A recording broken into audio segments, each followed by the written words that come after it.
നമസ്കാരം. ദൃഢത്തിലേക്ക് സ്വാഗതം. യുക്രൈനിനുള്ള പിന്തുണ ഉറപ്പാക്കാൻ ബ്രിട്ടീഷ് പ്രധാനമന്ത്രി കീവിലേക്ക് തിരിച്ചതാണ് ഇന്നത്തെ പ്രധാന വാർത്ത. ഫ്രാൻസിൽ സൗദി അറേബ്യയുമായുള്ള ബന്ധത്തിൽ പുതിയൊരു അധ്യായത്തിന് തുടക്കം കുറിച്ചതായി പ്രസിഡന്റ് ഇമ്മാനുവൽ മാക്രോൺ വ്യക്തമാക്കി. ആഗോള വിപണിയിലെയും മറ്റ് പ്രധാന വാർത്തകളിലേക്കും നമുക്ക് കടക്കാം. വാർത്തകളിലേക്ക്. ബ്രിട്ടീഷ് പ്രധാനമന്ത്രി ബർണാം തന്റെ ആദ്യ ഔദ്യോഗിക വിദേശ സന്ദർശനത്തിനായി കീവിലേക്ക് തിരിക്കുന്നു. ഉക്രൈനിനുള്ള യുണൈറ്റഡ് കിംഗ്ഡത്തിന്റെ പിന്തുണ തുടരുമെന്ന് ഉറപ്പുവരുത്തുന്നതിന്റെ ഭാഗമായാണ് ഈ സന്ദർശനം. ലണ്ടനും മോസ്കോയും തമ്മിൽ നയതന്ത്രപരമായ അസ്വസ്ഥതകൾ നിലനിൽക്കുന്ന സാഹചര്യത്തിലാണ് ഈ യാത്ര. ഉക്രൈനിയൻ സൈന്യം ബ്രിട്ടൻ നൽകിയ ഡ്രോണുകൾ ഉപയോഗിക്കുന്നതിനെതിരെ ക്രെംലിൻ കടുത്ത മുന്നറിയിപ്പുകൾ നൽകിയതിന് പിന്നാലെയാണ് ഈ സന്ദർശനമെന്ന് BBC റിപ്പോർട്ട് ചെയ്യുന്നു. ഇത്തരം നടപടികൾ യുണൈറ്റഡ് കിംഗ്ഡത്തിന് തിരിച്ചടിയാകുമെന്ന് റഷ്യൻ ഉദ്യോഗസ്ഥർ പരസ്യമായി മുന്നറിയിപ്പ് നൽകിയിട്ടുണ്ട്. ഈ ഇടപെടൽ സംഘർഷം കൂടുതൽ വഷളാക്കുന്നതാണെന്നാണ് റഷ്യയുടെ വാദം.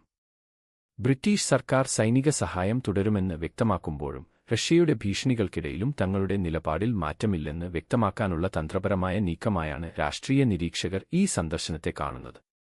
പ്രധാനമന്ത്രിയുടെ ഓഫീസ് സന്ദർശനത്തിന്റെ വിശദാംശങ്ങൾ പുറത്തുവിട്ടിട്ടില്ലെങ്കിലും ദീർഘകാല സുരക്ഷാ കരാറുകളും പ്രതിരോധ സഹായങ്ങളുടെ ഏകോപനവും ചർച്ചയാകുമെന്നാണ് കരുതുന്നത്. ദൃഢതന് വേണ്ടി അന്താരാഷ്ട്ര നിരീക്ഷകർ ഇരു തലസ്ഥാനങ്ങളിൽ നിന്നുമുള്ള പ്രതികരണങ്ങൾ സൂക്ഷ്മമായി നിരീക്ഷിച്ചുവരികയാണ്.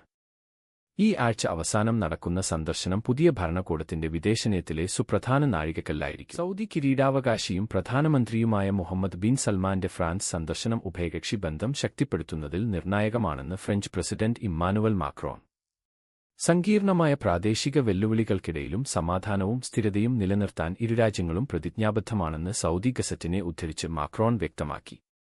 പ്രാദേശിക അസ്ഥിരതകൾ പരിഹരിക്കുന്നതിനായി പാരീസും റിയാദും നയതന്ത്രതലത്തിൽ ഒരേ ലക്ഷ്യത്തോടെയാണ് പ്രവർത്തിക്കുന്നതെന്നും വരുംകാലങ്ങളിലും ഈ സഹകരണം തുടരുമെന്നും സോഷ്യൽ മീഡിയയിലൂടെ പങ്കുവച്ച പ്രസ്താവനയിൽ ഫ്രഞ്ച് പ്രസിഡന്റ് അറിയിച്ചു.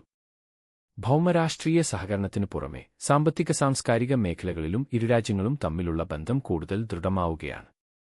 അത്യാധുനിക സാങ്കേതികവിദ്യ, വൻകിട നിക്ഷേപ പദ്ധതികൾ, അന്താരാഷ്ട്ര പരിപാടികൾ എന്നിവയിലെ സഹകരണം ഇതിന് തെളിവാണ്. പാരീസിൽ നടക്കുന്ന ഇസ്പോർട്സ് ലോകകപ്പ് ഈ വളർന്നുവരുന്ന സഹകരണത്തിന്റെ മികച്ച ഉദാഹരണമാണെന്നും അദ്ദേഹം ചൂണ്ടിക്കാട്ടി. ഇരുരാജ്യങ്ങളും തമ്മിലുള്ള തന്ത്രപരമായ പങ്കാളിത്തം വരും നാളുകളിൽ കൂടുതൽ ഉയരങ്ങളിലെത്തുമെന്ന ആത്മവിശ്വാസം പ്രകടിപ്പിച്ചാണ് മാക്രോൺ തന്റെ വാക്കുകൾ അവസാനിപ്പിച്ചത്.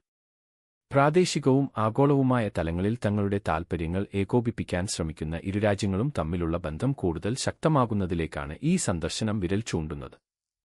ദൃഢതന് വേണ്ടി റിപ്പോർട്ട്. ഒമാനിൽ ബദൽ വായ്പാ പ്ലാറ്റ്ഫോമുകൾ അതിവേഗം വളരുകയാണ്. രാജ്യത്തെ സ്റ്റാർട്ടപ്പുകൾക്കും ചെറുകിടത്തരം സംരംഭങ്ങൾക്കും ദഗോ കരുത്തുപകരുന്ന നിർണായക ഘടകമായി ഇവ മാറിക്കഴിഞ്ഞു. ടൈംസ് ഓഫ് ഒമാൻ റിപ്പോർട്ട് ചെയ്യുന്നത് പ്രകാരം ഒമാൻ വിഷൻ 2040ന്റെ ഭാഗമായുള്ള സാമ്പത്തിക വൈവിധ്യവൽക്കരണവും സ്വകാര്യ മേഖലയുടെ ശാക്തീകരണവുമാണ് ഈ വളർച്ചയ്ക്ക് നേരിട്ടുള്ള കാരണം. പരമ്പരാഗത ബാങ്കിംഗ് സംവിധാനങ്ങൾക്ക് പുറത്ത് പ്രവർത്തിക്കുന്ന ഇത്തരം വായ്പാ സേവനങ്ങൾ ബാങ്കുകളിൽ നിന്ന് വായ്പ ലഭിക്കാൻ പ്രയാസപ്പെടുന്ന സംരംഭകർക്ക് വലിയൊരു ആശ്വാസമാണ്.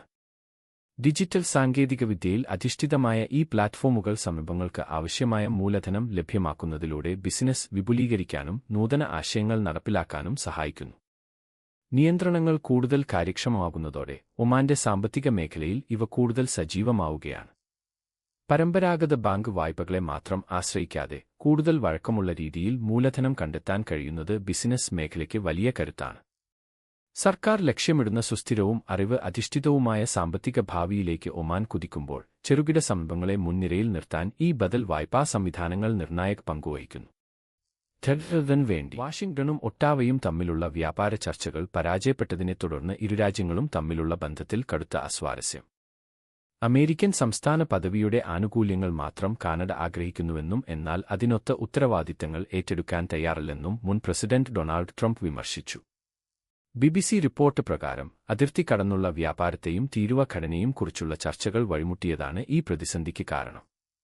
ചർച്ചകൾ പരാജയപ്പെട്ടതോടെ തിരിച്ചടിയെന്നോണം കാനഡയിൽ നിന്നുള്ള ഇറക്കുമതിക്ക് മേൽ തീരുവ ഏർപ്പെടുത്താൻ കനേഡിയൻ പ്രധാനമന്ത്രി ജസ്റ്റിൻ ട്രൂഡോ നിർബന്ധിതനായി.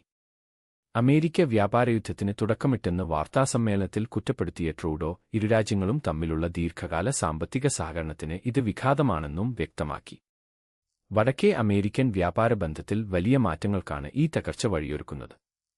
പുതിയ തീരുവകൾ ഏർപ്പെടുത്തിയതോടെ ഉണ്ടാകാൻ പോകുന്ന സാമ്പത്തിക ആഘാതങ്ങളെ നേരിടാനുള്ള തയ്യാറെടുപ്പിലാണ് ഇരുരാജ്യങ്ങളും. വാഷിംഗ്ടണും ഒട്ടാവയും കടുത്ത നിലപാടുകളിൽ ഉറച്ചുനിൽക്കുന്നതിനാൽ ചർച്ചകൾ പുനരാരംഭിക്കാൻ നിലവിൽ സാധ്യതകളില്ലെന്ന് നിരീക്ഷകർ വിലയിരുത്തുന്നു.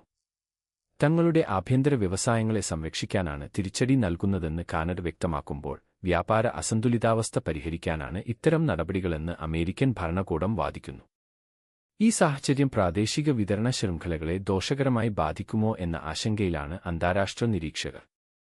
കൂടുതൽ വിവരങ്ങൾക്കായി ജേർട്ടനൊപ്പം തുടരുക. ഫാസ്റ്റ് ഫാഷൻ റീറ്റെയിലറായ ഷെയിൻ ഓഹരി വിപണിയിലേക്കുള്ള അരങ്ങേറ്റത്തിന് തയ്യാറെടുക്കുമ്പോൾ ഏകദേശം $27 ബില്യൺ മൂല്യമാണ് ലക്ഷ്യമിടുന്നത്. ബിബിസിയുടെ റിപ്പോർട്ടുകൾ പ്രകാരം സെപ്റ്റംബർ 1 ഹോങ്കോങ് സ്റ്റോക്ക് എക്സ്ചേഞ്ചിൽ കമ്പനിയുടെ ഓഹരികൾ വ്യാപാരം ആരംഭിക്കും. കഴിഞ്ഞ ഏതാനും വർഷങ്ങളായി ആഗോളതലത്തിൽ അതിവേഗം വളർന്നുവരുന്ന ഇ-കൊമേഴ്സ് ഭീമനെ സംബന്ധിച്ചിടത്തോളം ഇതൊരു സുപ്രധാന നാഴികക്കല്ലാണ്.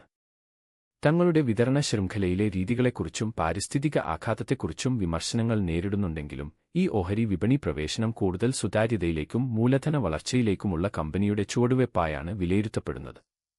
ഈ സാമ്പത്തിക വർഷത്തെ റീറ്റെയിൽ മേഖലയിലെ ഏറ്റവും ശ്രദ്ധേയമായ ഓഹരി വിപണി പ്രവേശനം എന്ന നിലയിൽ വിപണി നിരീക്ഷകർ ഇതിനെ വളരെ ഗൗരവത്തോടെയാണ് നോക്കിക്കാണുന്നത്. കമ്പനിയുടെ ആക്രമണാത്മക വളർച്ചാ തന്ത്രവും അന്താരാഷ്ട്ര ഓഹരി വിപണിയിലെ നിലവിലെ ചാഞ്ചാട്ടവുമാണ് ഈ മൂല്യനിർണ്ണയത്തിൽ പ്രതിഫലിക്കുന്നത്. ഒരു സ്വകാര്യ കമ്പനിയിൽ നിന്ന് പബ്ലിക് ലിമിറ്റഡ് കമ്പനിയിലേക്കുള്ള മാറ്റം ഹോങ്കോങ് എക്സ്ചേഞ്ചിന്റെ നിയന്ത്രണ ചട്ടക്കൂടുകൾക്ക് കീഴിൽ ഷെയിൻ എങ്ങനെ കൈകാര്യം ചെയ്യുമെന്നാണ് നിക്ഷേപകർ ഉറ്റുനോക്കുന്നത്. സെപ്റ്റംബർ മാസം അടുക്കുമ്പോൾ മാറിക്കൊണ്ടിരിക്കുന്ന ഉപഭോക്തൃ ട്രെൻഡുകൾക്കും ഫാസ്റ്റ് ഫാഷൻ ബിസിനസ് മോഡലുകൾക്കെതിരെയുള്ള അന്താരാഷ്ട്ര നിയന്ത്രണങ്ങൾക്കും ഇടയിൽ ഈ മൂല്യനിർണ്ണയം എത്രത്തോളം നിലനിൽക്കുമെന്നതിലാണ് റീറ്റെയിൽ വ്യവസായത്തിന്റെ ശ്രദ്ധ. വേണ്ടി പാകിസ്ഥാൻ മുൻ പ്രധാനമന്ത്രി ഇമ്രാൻ ഖാന് അടിയന്തരമായി വിദഗ്ധ ചികിത്സ ലഭ്യമാക്കണമെന്ന് ആവശ്യപ്പെട്ട് മുൻ പാകിസ്ഥാൻ ക്രിക്കറ്റ് ക്യാപ്റ്റന്മാർ രംഗത്ത്. ഇമ്രാൻ ഖാൻ കോടതി നിർദ്ദേശിച്ച വൈദ്യപരിശോധന ഉറപ്പാക്കുന്നത് മാനുഷികമായ കടമയാണെന്ന് ഒപ്പുവെച്ചവർ ചൂണ്ടിക്കാട്ടി. രാഷ്ട്രീയ ഭേദമന്യേ തടവിലാക്കപ്പെട്ടവരുടെ മൗലികാവകാശങ്ങൾ സംരക്ഷിക്കാൻ ഭരണകൂടത്തിന് ബാധ്യതയുണ്ടെന്ന് ബിബിസി റിപ്പോർട്ട് ചെയ്യുന്നു. കഴിഞ്ഞ വർഷം മുതൽ ജയിലിൽ കഴിയുന്ന ഇമ്രാൻ ഖാന്റെ ആരോഗ്യസ്ഥിതിയിൽ കോടതി നിർദ്ദേശിച്ച പരിശോധനകൾ ഇതുവരെ നടപ്പിലാക്കിയിട്ടില്ലെന്ന് മുൻ താരങ്ങൾ ആരോപിക്കുന്നു. എല്ലാ തടവുകാർക്കും ആവശ്യമായ സൗകര്യങ്ങൾ ഒരുക്കുന്നുണ്ടെന്നാണ് സർക്കാർ വാദമെങ്കിലും കോടതി ഉത്തരവ് പാലിക്കണമെന്ന ആവശ്യത്തിൽ ഇവർ ഉറച്ചുനിൽക്കുന്നു. വിഷയത്തിൽ ജയിൽ അധികൃതരോ കേന്ദ്ര സർക്കാരോ ഇതുവരെ പ്രതികരിച്ചിട്ടില്ല. വേണ്ടി ബ്യൂറോ റിപ്പോർട്ട്. ഗിനിയുടെ തലസ്ഥാനമായ കൊനാക്രിയിലുണ്ടായ വൻ മാലിന്യ കൂമ്പാരത്തിന്റെ തകർച്ചയിൽ കുറഞ്ഞത് 30 പേരെങ്കിലും മരിച്ചതായി റിപ്പോർട്ട്. കനത്ത മഴയെ തുടർന്ന് മാലിന്യ കൂമ്പാരം ഇടിഞ്ഞുതാഴുകയായിരുന്നുവെന്ന് ബിബിസി റിപ്പോർട്ട് ചെയ്യുന്നു. ഇതേ തുടർന്ന് മാലിന്യ നിക്ഷേപ കേന്ദ്രത്തിന് താഴെയായി സ്ഥിതി ചെയ്തിരുന്ന നിരവധി വീടുകൾ മണ്ണിനടിയിലായി. രക്ഷാപ്രവർത്തനങ്ങൾക്കായി അടിയന്തര സേനയെ സ്ഥലത്ത് വിന്യസിച്ചിട്ടുണ്ട്. എന്നാൽ അവശിഷ്ടങ്ങൾ നീക്കം ചെയ്യുന്നതിനനുസരിച്ച് മരണസംഖ്യ ഇനിയും ഉയർന്നേക്കാമെന്ന് അധികൃതർ ആശങ്ക പ്രകടിപ്പിക്കുന്നു.